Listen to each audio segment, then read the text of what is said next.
Voilà, bonsoir tout le monde. Voilà, on est venu encore parler de certaines choses du pays. C'est pour ça que maintenant tout le monde est devenu cyberactiviste. C'est pour ça que maintenant tout le monde se permet de venir sur les réseaux pour venir parler. Parce que avant, la politique d'avant, on ne pouvait pas se mêler dedans. Parce que pour pouvoir s'exprimer, il faudrait que un journal ou une télé se prononce ou essaie de parler.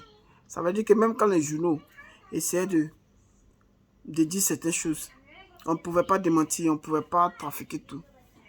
Mais aujourd'hui, on a les réseaux qui sont là, on a YouTube, on a Internet au fait, où tout le monde, un citoyen lambda, peut s'exprimer à n'importe quel moment, sur n'importe quel sujet qui lui chante. Et aujourd'hui, c'est une question de réconciliation du pays. C'est quelque chose qui atteint toute la Côte d'Ivoire.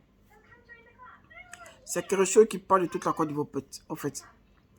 Et chacun de nous a un devoir particulier de dire ce qu'il pense.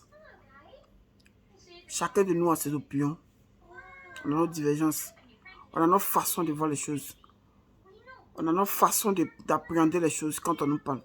Et chacun a le droit, le devoir de définir, d'avoir son opinion sur tout sujet qui lui vient à l'esprit. Mais aujourd'hui, on va se mentir. On va que devenir aujourd'hui le sujet approprié pour que tout le monde puisse parler. Ahmed Bakayoko est devenu un sujet où tout le monde peut s'investir, tout le monde peut parler parce que il y a plusieurs parties.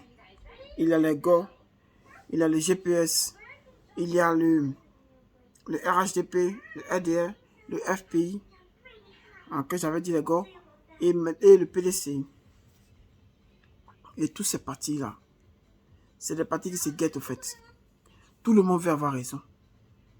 Et celui qui donne raison à tous ces autres confrères, c'est Alassane. Alassane nous dit c'est quelqu'un qui montre son vrai visage, c'est quelqu'un qui montre qu'il n'est pas, il n'aime pas la Côte d'Ivoire en fait. C'est quelqu'un qui montre qu'il veut rester au pouvoir durant tout le reste de sa vie qu'il reste. Voilà ce qui s'est passé. Si aujourd'hui Ahmed Bakayoko est écarté de la liste des personnes du FPI, c'est parce qu'Alassane a vu qu'il ne pouvait pas le protéger. Alassane a vu que c'est quelqu'un qui ne pouvait pas le protéger si il quittait le pouvoir. Et que maintenant, tous les charges qui sont contre lui en ce moment, la CPI les ramène. Alassane ne voit pas, parmi les cas du RHTP, la personne qui peut vraiment l'aider, la personne vraiment qui peut vraiment faire sa couverture, qui peut empêcher la CPI de le prendre pour partie. Et aujourd'hui, il a trouvé bon que c'est son fils, ou on dit son petit frère. Aujourd'hui, il a trouvé bon que c'est le seul qui peut le protéger de toutes ces choses qui vont lui retomber dessus. Raison pour laquelle il élimine tout le monde. Pour laisser le champ libre au fait à son petit frère. Aujourd'hui, il écarte tout le monde. Sans le vouloir, il écarte nous les personnes. Il met en exil les personnes, il élimine des personnes. Les personnes qui peuvent être un problème pour lui. Sur les réseaux sociaux, il y a des personnes qui informent, qui ont parlé un peu de certaines stratégies d'Ahmed Bakayoko, ce qu'il prévoyait de faire et ce qu'il avait en tête, qui a échoué, raison pour laquelle il l'a éliminé. Il ne faut pas se mentir. Hein. Dans le RHDP, là, Alassane n'est pas aimé. Qu'il n'est pas aimé, il parle sur le plan de la Côte d'Ivoire. Il n'y a pas quelqu'un qui, dans le RHDP, il n'y a pas quelqu'un qui est plus aimé qu'Ahmed Bakayoko. Ahmed Bakayoko, tout le monde l'aime, toutes les ethnies. Il dit bien les ethnies. Tout le monde est fan de lui. C'était une menace par la sang. C'était une menace par la sang. Soro Guillaume, quand il était Premier ministre, son rôle principal même dans tout ce qu'il a fait, c'est de demander pardon à toute la Côte d'Ivoire. De réconcilier la Côte d'Ivoire. C'était lui son rôle qui était là. C'est ce qu'il voulait faire vraiment. Il s'est donné corps et âme pour ça. Il s'est donné corps et âme pour ça. il se faisait aimer. Il s'est fait aimer. Il faisait son petit bonhomme de chemin. Alassane n'a pas aimé. Photocopie a trouvé que c'est quelqu'un qui peut te créer problème. Photocopie a convaincu Alassane pour dire que non, si jamais, avec ces gens de personnes, si jamais ils deviennent présidents, sois sûr qu'ils ne pourront pas te protéger. Sois sûr qu'ils ne vont pas te laisser. Ils vont pas te protéger même. La meilleure personne qui est prête à te protéger, Photocopie a trouvé que c'est lui qui est mieux à protéger Alassane. Raison pour laquelle, aujourd'hui, Alassane trouve bon de mettre Photocopie comme président de la République un jour, en 2025 peut-être. C'est pas parce que c'est mauvais, c'est son intérêt. Au-delà, il n'y a plus de conviction dans la politique d'aujourd'hui. Il n'y a plus de vision dans la politique d'aujourd'hui. Tout le monde cherche à manger. Tous ceux qui viennent dans la politique, à cause de l'argent, ils viennent dans la politique. Ils ne viennent pas parce que non, on doit combattre quelque chose. Au temps de Gbagbo, Gbagbo disait, quand les Blancs font un combat, c'est compréhensif. Parce qu'ils combattent leur intérêt. Ils combattent pour leur intérêt. Mais quand nous, les Africains, quand nous, les Ivoiriens, on se combat entre nous, c'est par rapport à quoi? C'est parce que non, le Yacouba veut que non, son frère Yacouba soit président. C'est parce que le Djoula veut que non, son parent Djoula soit président. C'est parce que Lacan veut que Lacan, son parent Lacan soit président. C'est tout. Regardez comment on est un peu sauvage. On n'a pas de vision.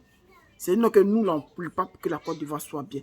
On prie pour que non, un de nos ethnies n'ait qu'à partir au pouvoir. Quelqu'un de nos ethnies n'a qu'à partir au pouvoir. C'est ce qu'on prie. Voilà, j'étais parti prendre ma fille. J'avais coupé un peu, j'avais mis la pause sur la vidéo pour prendre ma fille. Donc, elle disait, aujourd'hui, pour faire la politique, il y a des personnes qui ne comprennent pas pour faire la vision de la politique avant de s'acheter. Ils se mettent par intérêt, ils se mettent dans la politique parce qu'ils veulent manger. Il y a d'autres personnes qui sont dans un parti et quand on ne les donne pas ce qu'ils veulent, ils changent de parti. Ils viennent gâter le nom de l'autre parti. Vous voyez? Et ça, c'est pas une politique, c'est pas une vision. Quand on fait pas la politique parce qu'on veut avoir l'argent. On ne fait pas la politique parce qu'on veut manger. On fait la politique parce que on comprend vraiment la vision de la chose. Gbagbo n'a pas fait la politique parce qu'il voulait manger. Gbagbo a fait la politique parce qu'il voulait défendre une cause. Les Tikenja, les Alpha, ils ont commencé à chanter. Hein, il y a quelqu'un qui doit venir sortir des Ivoiriens et ça. Quand Gbagbo a essayé de faire sortir les Ivoiriens, à faire comprendre certaines choses aux Ivoiriens, à vouloir sortir dans la main des Français.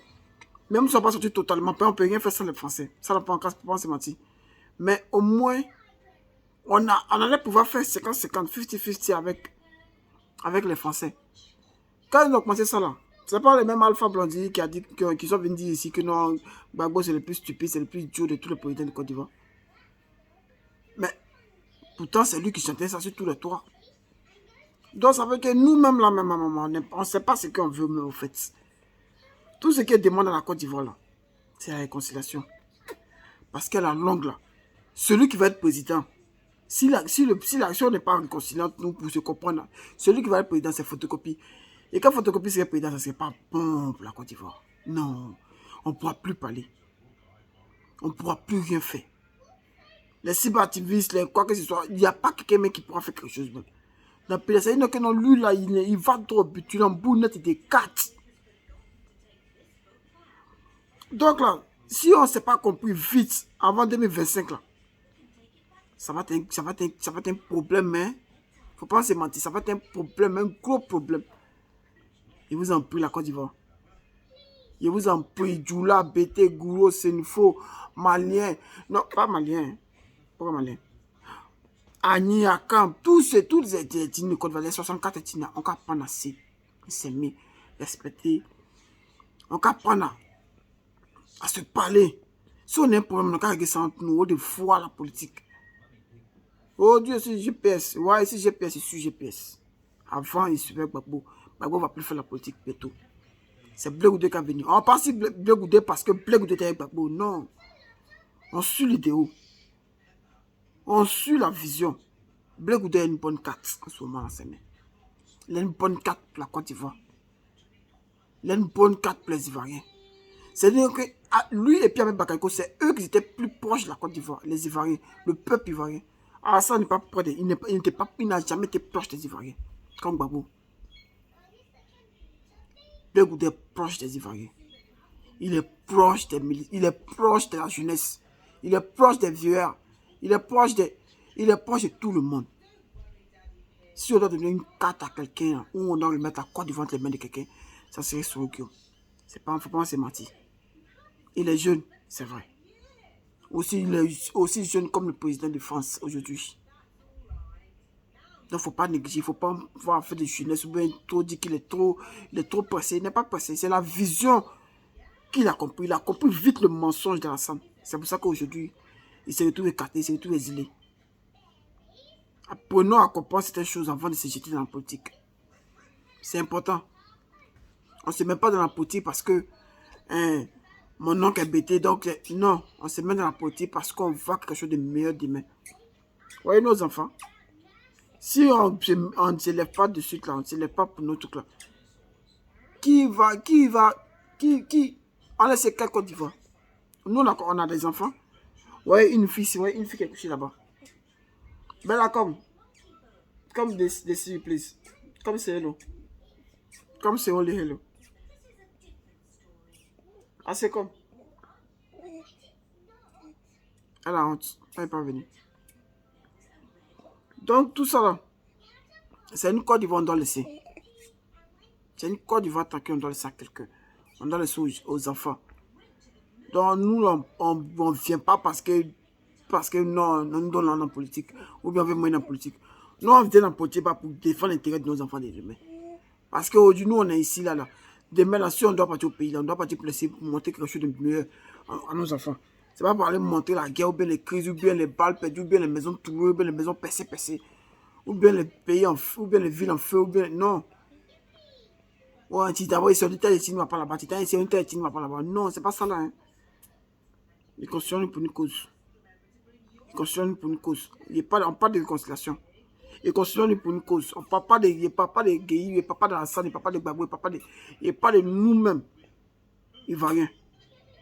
Ils constituent pour une cause. Pour notre demain. Parce que tout le monde fuit pour venir en Europe, là. Oui. Mais un jour, on va retourner. On veut retourner pour rentrer, pour s'asseoir dans notre pays. Et considérons-nous pour une cause. Pardonnez. Pour ça, j'ai dit bonsoir, bonjour à tout le monde là-bas. Voilà. C'est l'enfant du pays qui a parlé. Et c'est un aka. Et c'est pas autre chose. Merci.